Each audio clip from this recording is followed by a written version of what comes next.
Hi hello friends, എല്ലാ കൂട്ടുകാർക്കും ഇന്നത്തെ എപ്പിസോഡിലേക്ക് സ്വാഗതം. അങ്ങനെ നമ്മുടെ കല്യാണി വരുണിനെയും കൂട്ടിക്കൊണ്ട് വീട്ടിലേക്ക് വരുവാട്ടോ കിരണിനെ കാണാൻ വേണ്ടിട്ടും. അങ്ങനെ വരുൺ ഇങ്ങനെ പുറത്തിറങ്ങുമ്പോ തന്നെ കല്യാണി പറയുന്നുണ്ട്, അയ്യോ അവരാരും കാണണ്ട. അപ്പോഴേക്കും വരുൺ പറഞ്ഞ അതെ, അവരെങ്ങനെ എന്നെ കണ്ട പിന്നെ പ്രശ്നമാകും. കാരണം ഇതിനു മുമ്പ് എന്നെ കണ്ടിട്ടുള്ളതല്ലേ മനോഹരൻ, അപ്പൊ അവൻ എന്നെ കണ്ട പ്രശ്നമാകും. ദേ ആ മനോഹരനും ആ സരയും കറക്റ്റ് സമയത്ത് വന്നിറങ്ങിയിരിക്കണത്. ഒരു കാര്യം വരുൺ അങ്ങോട്ട് തിരിഞ്ഞു നിന്ന് നടന്നു വന്നു എന്ന് പറയാണ്. അങ്ങനെ കല്യാണി ജസ്റ്റ് ഇങ്ങനെ തിരിഞ്ഞു നടന്നിങ്ങനെ പോകുമ്പോഴേക്കും തൊട്ട് പിന്നാലെ തന്നെ വരുൺ ഇങ്ങനെ പാത്തും പതുങ്ങി ഇങ്ങനെ മുഖം കാണിക്കാണ്ട് ഇങ്ങനെ പോകുന്നുണ്ട് കേട്ടോ. അങ്ങനെ പോകുമ്പോഴേക്കും സരയു അത് കാണുവാണ്. മനുവേട്ട അതും കൂടെ നോക്കിക്കേ എന്ന് പറയാണ്. എന്താ മോളു, അത് നോക്കൂ മനുവേട്ട എന്ന് പറയാണ്. അവളുടെ കൂടെ ഒരു ചെറുപ്പക്കാരനുണ്ടല്ലോ, അവളുടെ ഇപ്പത്തെ രഹസ്യക്കാരനായിരിക്കും. അവൾ അത്രക്കാരിന്നല്ല മോളു. പിന്നെ അത് മനുവേട്ടനെ അറിയാത്തത് കൊണ്ടാ. കിരൺ കിടപ്പിലാണല്ലോ, അവളുടെ കാര്യങ്ങളൊക്കെ ഇപ്പൊ കാണണമല്ലോ. മിക്കവാറും അതൊരു സിവിൽ എഞ്ചിനീയർക്കാരന് വലുതും ആയിരിക്കും. കാരണം കമ്പനിയിലെ കാര്യങ്ങളൊക്കെ ഇനി നോക്കണമല്ലോ എന്ന് പറയുമ്പോഴേക്കും നമ്മുടെ മനോഹർ ഇങ്ങനെ ചിരിക്കും കേട്ടോ. അവിടെ എന്തെങ്കിലും ആവട്ടെ, നമ്മളെ അവിടുത്തെ കാര്യം അന്വേഷിക്കാതിരിക്കണേ നല്ലത്. അറിയാലോ, അവിടുത്തെ കാര്യങ്ങൾ കൂടുതൽ അന്വേഷിച്ചാൽ നിന്നാലേ നമ്മളിവിടെ കിടപ്പിലാകും. അതുകൊണ്ട് അതൊന്നും നോക്കണ്ട. എന്നാലും അവളെ സമ്മതിക്കണം. കിരൺ കിടന്നപ്പോ തന്നെ അടുത്തൊരുത്തനെ കണ്ടുപിടിച്ച് കളഞ്ഞല്ലോ. ആരില്ലാതെ വീട്ടിലേക്ക് കൂട്ടിക്കൊണ്ടുവന്നിരിക്കുക അവള് എന്നൊക്കെ പറഞ്ഞുകൊണ്ടിരിക്കണം. നാണമില്ലാത്തവള് എന്നൊക്കെ ഇങ്ങനെ സരയു പറയാട്ടോ. ശേഷം നമ്മുടെ വരുൺ കിരണിന്റെ റൂമിലേക്ക് പോകുന്നുണ്ട്. കിരണേട്ട എന്ന് വിളിക്കുമ്പോ കിരൺ പറയണ്ട, ഇതാരും വരുണോ? എന്നെ കണ്ടപ്പോ തന്നെ കിരണേട്ടനെ മനസ്സിലായല്ലോ. പിന്നെ തന്നെ കണ്ട മനസ്സിലാവാതിരിക്കോ? തന്റെ എത്രയോ ഫോട്ടോയാണ് കല്യാണി കാണിച്ചിരിക്കണെന്ന് അറിയാവോ? പിന്നെ ഇന്നലെ പെൺവേഷത്തിൽ മനോഹറിന്റെ വീട്ടിലേക്ക് പോകുന്നത് കണ്ടിരുന്നു കേട്ടോ. പെൺവേഷത്തിൽ വരുണിനെ കാണാൻ അടിപൊളിയാ, ശരിക്കും യഥാർത്ഥ പെണ്ണുങ്ങളെ പോലെ തന്നെയുണ്ട്. Thank you. പിന്നെ നിങ്ങളെല്ലാരും കൂടി ചെയ്യുന്ന നല്ലൊരു കാര്യമാട്ടോ. മനുവിനെ പോലത്തെ ഒരാളെ പണി കൊടുക്കേണ്ടത് ഇങ്ങനെ തന്നെയാണ്. മനോഹർ എത്ര പെണ്ണുങ്ങളെ ജീവിതം തൊലച്ചേക്കണെന്ന് അറിയാവോ? എനിക്ക് എല്ലാം അറിയാൻ കിരണേട്ടാ. അതുകൊണ്ടല്ലേ ഈ ഒരു നാടകത്തിന് ഞാനും കൂട്ടുനിന്നത്. പിന്നെ എനിക്കൊരു കാര്യത്തില് കല്യാണിച്ചെടുത്ത് നന്ദിയും കൂടി പറയണം. മനോഹറിന് ഇങ്ങനെ പരിചയപ്പെടാൻ പറ്റിയതുകൊണ്ട് എനിക്ക് നിധേനെ കിട്ടിയില്ലേ എന്ന് പറയാണ്. എന്തായാലും അതാണ് ഈ നാടകത്തിന്റെ അവസാനം എനിക്ക് കാണാൻ പറ്റില്ലെന്ന് ആലോചിക്കുമ്പോൾ ഒരു വിഷമം എന്ന് പറയാണ്.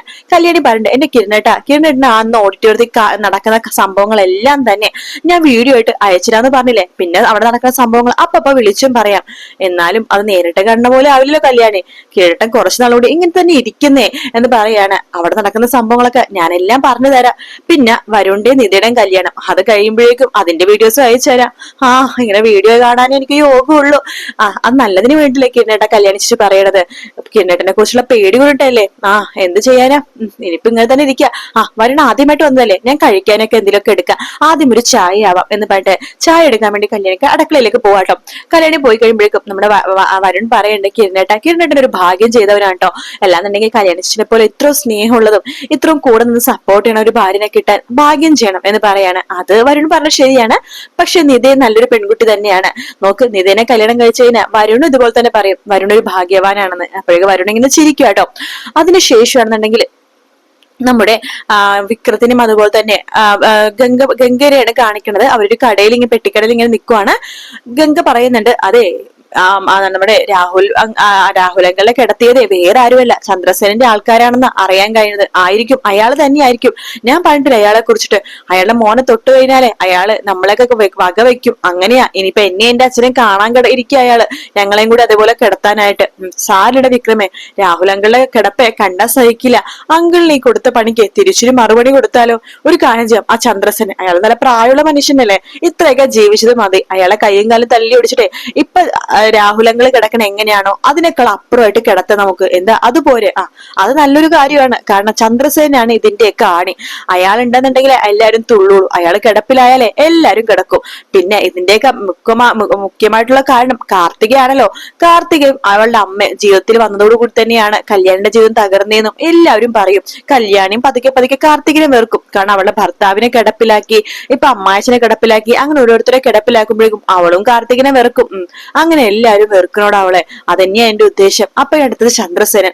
അയാളെ തന്നെ നമുക്ക് അടിച്ചൊതുക്കി കുപ്പിയിലാക്കി ഇങ്ങനെ ഇതേ കിടപ്പ് കിടത്താം എന്ന് പറയാണ്. അതെ, എന്തായാലും അങ്കിളുടെ കിടപ്പ് കണ്ടാലേ സഹിക്കില്ല. അമ്മ അതിലേ കിടക്കുന്നത് എനിക്കറിയാം. എന്ത് ചെയ്യാനാ, നമുക്കിതിനെ മറുപണിയായിട്ട് ചന്ദ്രസേന തന്നെ ഒരു പണി കൊടുക്കാം. പറ്റുമെങ്കിൽ അടുത്ത ദിവസം തന്നെ കൊടുക്കാം എന്ന് ഗംഗപ്രസാദ് ഇങ്ങനെ പറയും കേട്ടോ. അതിനുശേഷം കാണിക്കുന്നത് നമ്മുടെ മനോഹറിനെയാണ്. മനോഹർ ഇങ്ങനെ മെസ്സേജ് ഒക്കെ ഇങ്ങനെ അയച്ചുകൊണ്ടിരിക്കുന്ന സമയത്ത് പെട്ടെന്ന് വന്ദനയുടെ ഒരു മെസ്സേജ് വരും കേട്ടോ.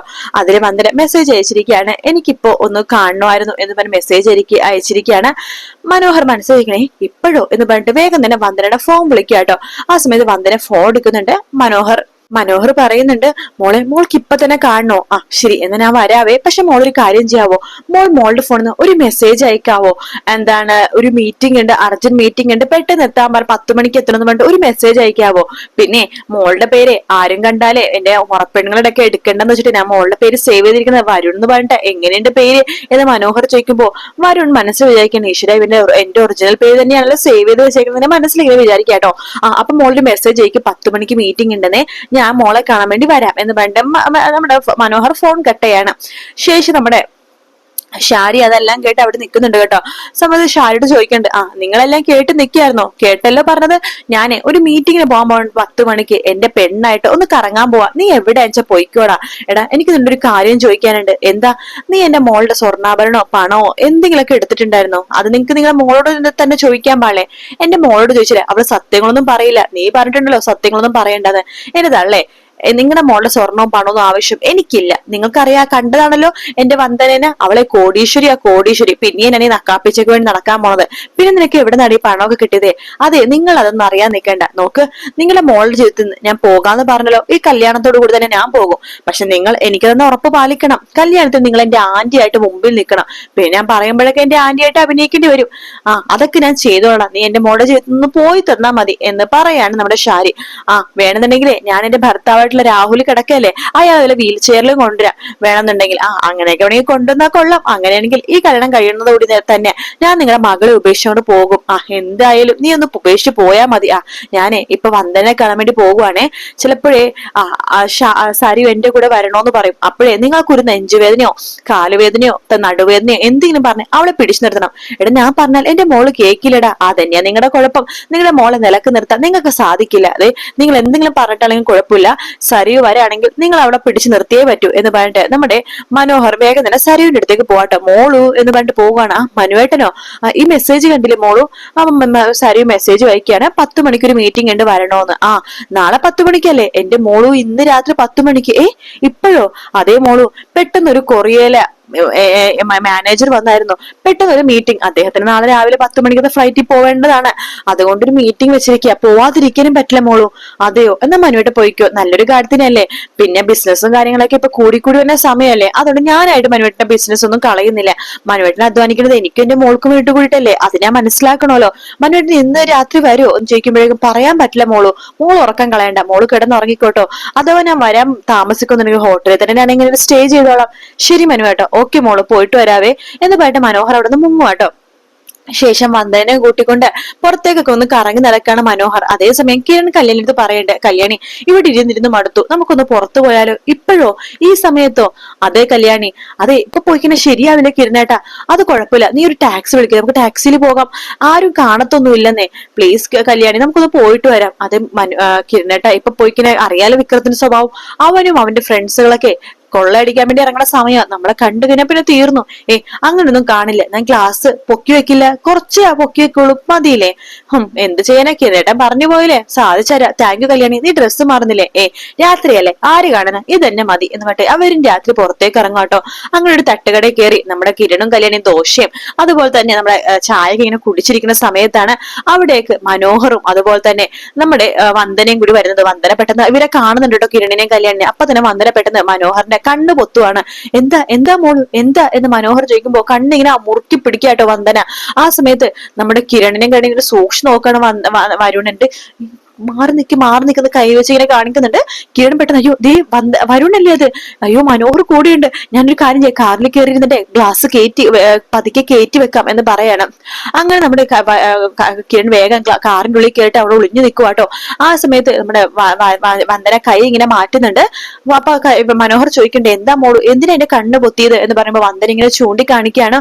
ഓ കല്യാണിയോ, എന്റെ പൊന്നോ, ഇവള് ഈ രാത്രി ഇവിടെയോ, വാ മോളു എന്ന് പറഞ്ഞിട്ട് വിളിക്കാണ്. ആ സമയത്ത് നമ്മുടെ കല്യാണി ചോദിക്കണ്ടേ, എന്താടാ ആരാടെ ഇവള് എന്ന് ചോദിക്കാണ്. ഇതെന്റെ ഒരു കസിനാണ്. നേരാണ് ഒരു പെൺകൊച്ചെ, ഇത് നിന്റെ കസിൻ തന്നെയാണോ എന്ന് പറയുമ്പോ വന്ദന തല ഇങ്ങനെ കുലുക്കുവാട്ടോ. കിരൺ സാർ ഉണ്ടല്ലോ കാറിനകത്ത്, എന്താ കിരണേട്ടനെ എപ്പോഴും അകത്തരെ കിടക്കണമെന്നാണ് നിന്റെ ആഗ്രഹം? കിരണേട്ടനെ ശുദ്ധമായി ശ്വസിക്കണമെന്നൊക്കെ ഇല്ലേ? ഞാൻ ടാക്സി പിടിച്ചു കൊണ്ടുവന്നതാണ്. പിന്നെ ഇവന്റെ സ്വഭാവമൊക്കെ അറിഞ്ഞിട്ടാണ് പെൺകൊച്ചെ നീ ഇവന്റെ കൂടെ കറങ്ങി നടക്കണത്. ഇവനെ ഒരുപാട് പെണ്ണുങ്ങളെ കല്യാണം കഴിച്ചൊരുത്തനാണ്, സൂക്ഷിച്ചാൽ നിനക്ക് കൊള്ളാം എന്ന് പറഞ്ഞിട്ട് നമ്മുടെ കല്യാണി അവിടെ നിന്ന് നേരെ പോകുവാട്ട് കാറിലേക്ക് കയറുവാണ്. മനോഹർ പറഞ്ഞിട്ട്, കേട്ടില്ലേ മോളു അവള് പറഞ്ഞത്, അവൾക്ക് എന്നെ കിട്ടാത്തതിന്റെ അസൂയയാണ്. അവൾക്ക് അസൂയയാണ് മോള് ഇതൊന്നും പറയുന്നത് കേട്ടിട്ട് വിശ്വസിച്ചില്ലല്ലോ അല്ലേ എന്ന് ചോദിക്കുമ്പോ വരുൺ ഇങ്ങനെ തലയാട്ടുന്നുണ്ട്. വിശ്വസിച്ചില്ലെന്ന് ഇങ്ങനെ തലയാട്ടുവാണ്. അത് മതി എന്ന് മനോഹർ പറയുന്നിടത്താണ്ടോ എപ്പിസോഡ് തീരുന്നത്. വീഡിയോ ഇഷ്ടപ്പെടുകയാണെങ്കിൽ ലൈക്ക് ചെയ്യാനും സബ്സ്ക്രൈബ് ചെയ്യാനും കമന്റ് ചെയ്യാനും മറക്കല്ലേ. മറ്റൊരു വീഡിയോ ആയിട്ട് കാണാം. Take care, bye bye.